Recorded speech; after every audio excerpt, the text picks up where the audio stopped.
it spun the tire or what it did, but it went straight to 8,500.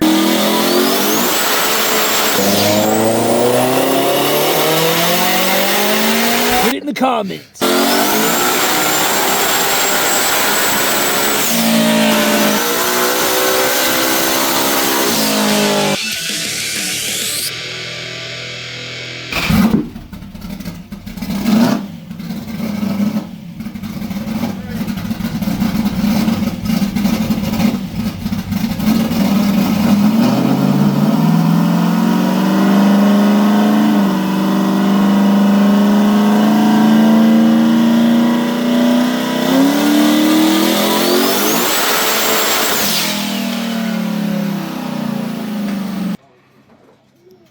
Spun the tire or what it did, but it went straight to 8,500. I thought it got there quick. Well, Josh let me know we apparently don't have any footage from Friday. That was World Cup day. What? 10 to go. 10 to go. So we didn't have any footage because whenever I put the rockers on the car and did the push rods and stuff, when we put valve covers on it, they wouldn't fit. Any of you guys that watched our BTR unboxing video know, why they didn't fit and all that stuff. If you haven't seen it, go watch that video. It's actually pretty good.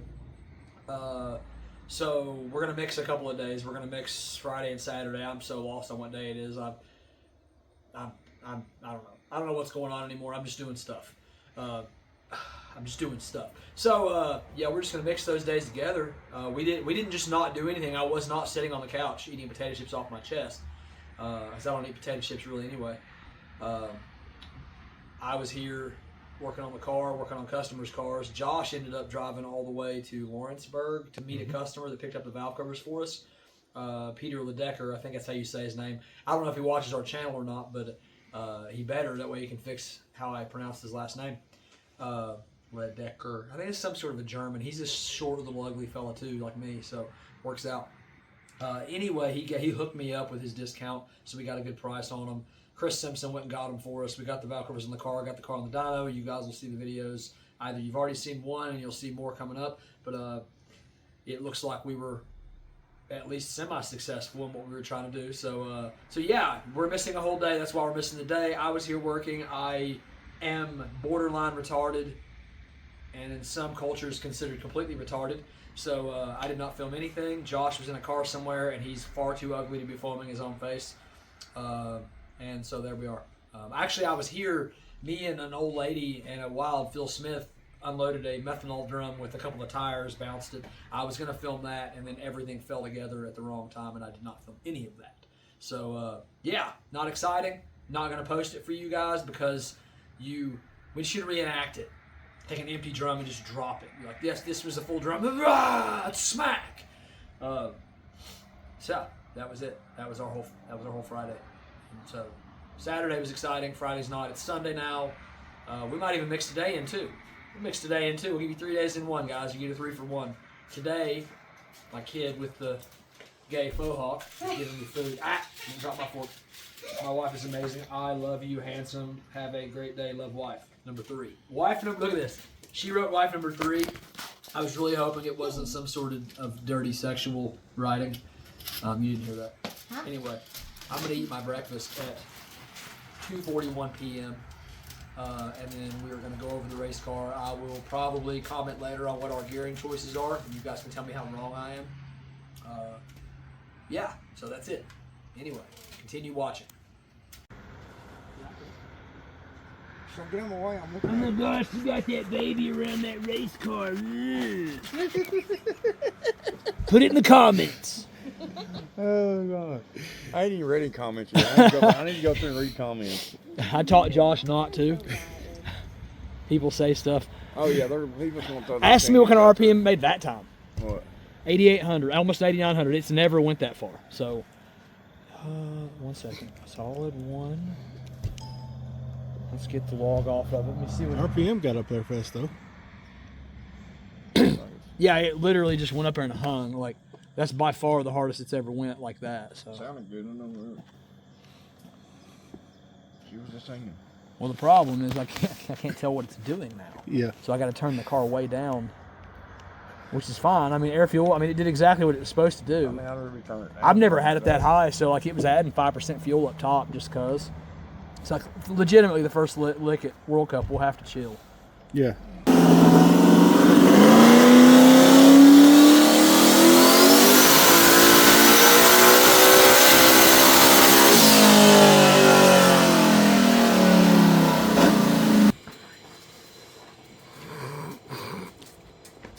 Oh. It's only 19 pounds.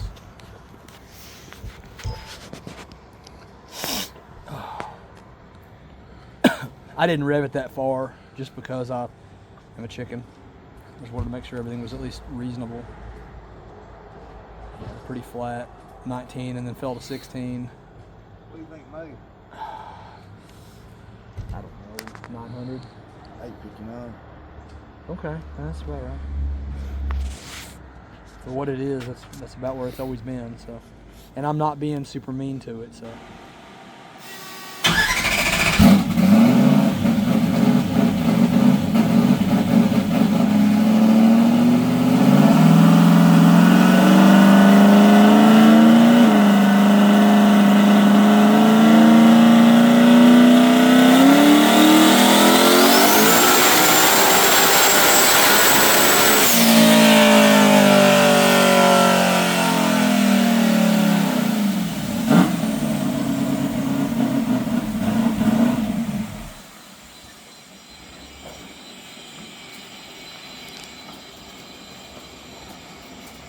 I actually did rev it farther. It came up when the converter caught it. I grabbed it just so I can see what it did. Uh-huh. So I think we took it to 85 or so that time. How'd it Can't feel? guarantee you. Huh? How'd it feel? It seemed all right. I mean, it's really hard to. I mean, it's a stalled auto on the dyno. You know what I mean? What is it? Man, I guess I'm so tall. Yeah. It puts me right up in the exhaust. I think the whole back of the room is just exhaust, honestly. Yeah. I gotta wait for it to reconnect. It got mad at me. So it's not falling off. I don't know. We'll have to get there and see what it does. It definitely had a problem considering we could only go as far as we did. It's non-conclusive. How about that? The car actually revs much better now. It is making about 100 less numbers for some reason. We did drop the compression ratio probably 0.2 with head gaskets. No, probably more than that because those were 050s.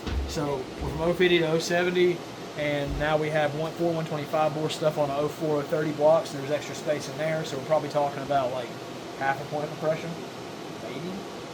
I mean, if I had to guess, I mean, it might be more than that. Somebody's gonna get on the comments and it's more than that. 10.7. If it's a point of compression, now we're 8 to 1. We'll just run 75 pounds of boost. I don't care. That part doesn't matter. What we did get is we did get the RPM out of it. So the car is no longer hitting a wall at 7,800 to 8,000.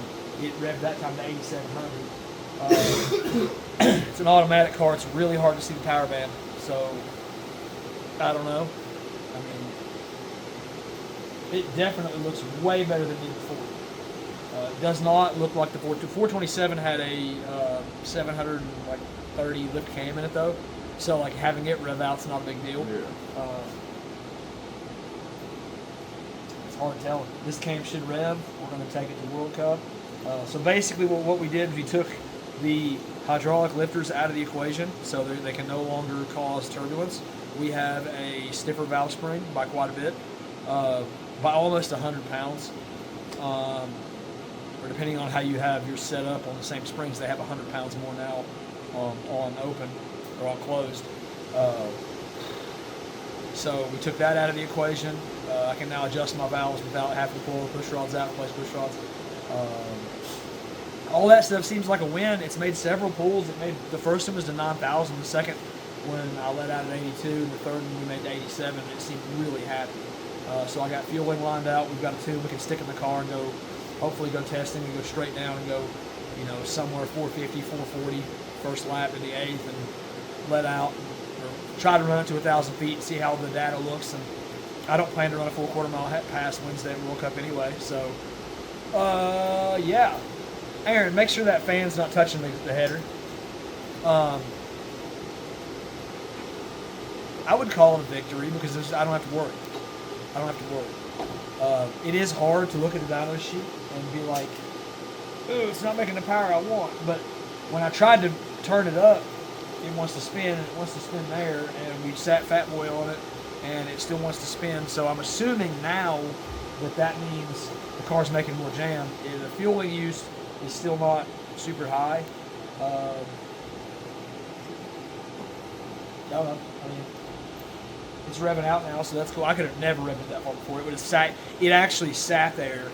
The last time I tried to go over 8,200 the other day, it got to 8,200 and it like it, and so now it's like it just keeps going. So that's good. We are still on a hydraulic profile too, so I've got a good bit of lash in it to soften the blow. Sometime tomorrow I'll pull the valve covers off. I'll heat it up, pull the valve covers, and see what it is hot. We want to shoot as close to 0 as we can hot, so we might end up with like 1 or 2 cold. I'm at 7 cold right now. I just wanted to see where it went. Previously, with the 427 in the car, with the same block and head combo, the dart and the aluminum heads, it grew to like 16. So we've got a hydraulic cam, but I really don't want to try to spool it. So, or sorry, a solid roller cam. I've got a cam motion. I don't want to try to spool it though. I don't know enough data. I don't know how much lift it's got. I don't know nothing about it. So maybe we can call Monday and talk to Cam Motion and figure out what the lift specs and stuff are on it, and maybe toss it in and try this again and see how far we can run this thing. I don't know. I don't want to get too greedy and hurt it before World Cup, because right now we're setting pretty good. So I was planning to take it with us regardless. No, I'm not changing the cam there for that. No, I'm not going to go there and put a new cam in the car. That would be a really bad idea. I say we put it in the trailer. Well, we can't. We got to go in there and fix some stuff. Not fix some stuff, but make some 200 and some mile an hour trim top deals, and then we'll be good to go after that. Keep the door from flying off. Huh? Keep the door from Yeah, flying we don't off. want doors flying off. I can't complain, as I wanted it to be. The biggest problem we've had for a while has been the lifters, I think. We'll just have to see how it wants to. I mean, we're at the track. I would force it to rev. Yeah, it wouldn't rev past 8. Now we're easily revved past 8, so we'll just have to. It revs so quick too. Well, on that one, I felt it. It revved through the gear, and it got to like 78 or 8,000, and it like the converter grabbed it, and then it took off. Yeah. So that's the problem, is you can't tell what it's doing. Like if it was on a hub dyno, that things would make more sense there, you know. Yeah. But being on a roller dyno, it's just you're just winging. You're just winging. So. I mean, the most it's ever made on the dyno prior to this escapade was 1,300 with a 370 in it. So it's already made more than that. And now it's solid, and now we should be in a safer position. I'll just keep turning the. We just turn the boost up. It's that easy. So I guess that's closure until we get to World Cup and we see how the back split looks. So the real test here, we got to rev it on the dyno. It revved all the way to 9,000, no problems. We got the fuel looking good and stuff. It's making less power. We think it seems like the tires are slipping. We got a little lower compression. There's a ton of excuses as to why we're making less power. But the real reason we did this is because the car wouldn't back split from the 330 to the 8 and beyond, really. So the higher RPM, it wasn't making the horsepower it should. So at this point now, and every time we turned it up from 30 to 40 pounds or beyond, it wouldn't pick up any mile an hour. So now the hopes are we pick up all the things. I can just slowly turn up the boost, and we can actually make the car faster. So testing Wednesday at World Cup, we'll go out and make an apples to apples pass from our last pass at US 60, and hopefully it goes out. And, we got a little converter change, so I can play with that. But decent 60, decent 330, see how it back splits, and then just keep spin the whole week sneaking up on it. And it's a long week, and we got a lot to do. We got to go really fast compared to our competitors. Well, not compared to them, I guess, but to keep up with our competitors. So we'll make it happen. So y'all have a good night, and hopefully see you in Maryland.